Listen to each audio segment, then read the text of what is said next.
안녕하세요, 일레입니다. 오늘은 용인시 처인구 이동읍 천리 산 58번지에 있는 이재 선생 묘소에 왔습니다. 선생의 본관은 우봉이며 도암집과 사례펠람 등을 저술한 학자입니다. 먼저 우봉이 시에 내 말씀드리면 황해도 금천군의 옛 이름인 우봉을 본관으로 하고 고려 명종 때 문화시중을 지낸 이공영 선생이 시조입니다. 비교적 희성이지만 조선주에서 40여 명의 문과급 제자를 배출한 명문가입니다. 그런 명문가에서 나라를 팔아먹은 역적 중에 역적이 나왔으니 그가 이완용입니다. 우봉이 시문 중에서는 이완용의 호적을 파냄으로써 명문가의 자존심을 지킬 수 있었습니다.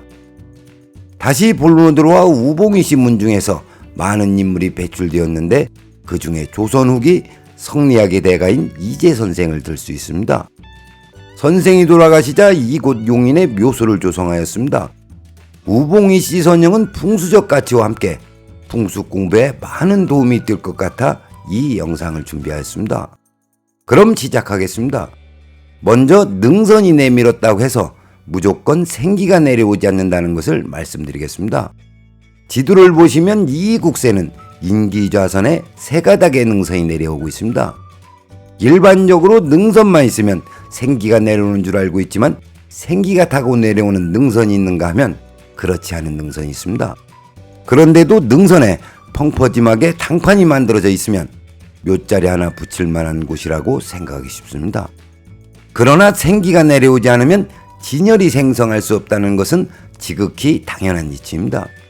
일반적으로 능선자락마다 많은 묘소가 조성되어 있습니다.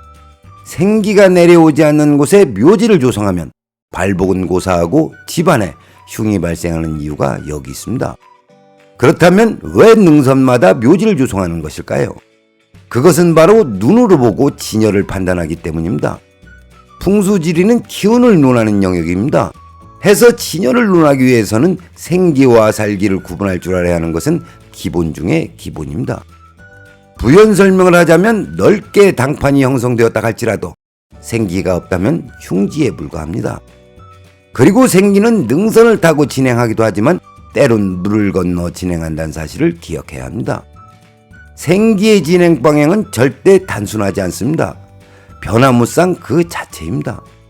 이러한 변화가 발생하는 이유는 바람 때문입니다. 생기의 천적은 바람입니다. 따라서 생기와 살기를 구분할 수 없다면 바람의 눈으로 바람의 마음으로 진열을 찾아야 합니다. 본론으로 들어와 이 국세에서는 이만창 선생과 그의 아들 이재 선생이 모셔져 있는 1번 능선으로 생기가 내려왔습니다. 그러나 2번과 3번 능선은 생기가 내리지 않는 그저 그런 능선입니다. 그렇다면 2, 3번의 능선은 쓸모가 없을까요? 그렇지 않습니다. 세상 모든 것에는 나름의 쓰임새가 있듯이 2, 3번의 능선 또한 내청룡의 역할을 하고 있습니다. 다음으로 보시는 이미지가 이만장 선생의 묘소입니다. 적확하게 점열이 이루어진 명당입니다. 선생의 묘소는 점열의 진수를 보여준다고 할 수 있습니다. 능선 중심의 묘소를 조성하는 것이 일반적입니다. 그러나 선생의 묘소는 백호 방향으로 약간 치우쳐 조성되었습니다. 그것은 생기가 백호 방향으로 휘어서 내려오기 때문입니다. 이러한 현상이 발생되는 이유는 청룡 방향으로 불어오는 바람 때문입니다. 그리고 선생의 묘소에는 특이한 것이 있는데 묘소 뒤에 용꼬리처럼 만든 용미입니다. 후대 사람들에게 이 자리의 생기는 이 방향으로 내려와 진열을 생성하였노라고 알려주기라도 하듯 생기의 진행 방향에 따라 용미가 조성되었습니다. 용미를 보면 그 옛날 누가 이 자리를 찾고 점멸했는지 존경스럽기까지 합니다. 다음으로 보시는 이미지가 이만장 선생의 아들인 이재 선생의 묘소입니다. 선생의 묘소 또한 진열에 모셔진 명당입니다. 점멸 스타일로 봐서 이만장 선생과 이재 선생의 묘자리를 점멸한 분은 동일인이라는 생각이 듭니다. 그리고 지도의 등고선을 보시면 이재 선생의 묘소에서 진열을 생성하고 남은 여기가 주차장 입구 쪽으로 내려가는 것처럼 보입니다. 그러나 실제 여기는 220도 곤방으로 내려가다가 표시한 지점에서 수기를 만나 멈추었습니다.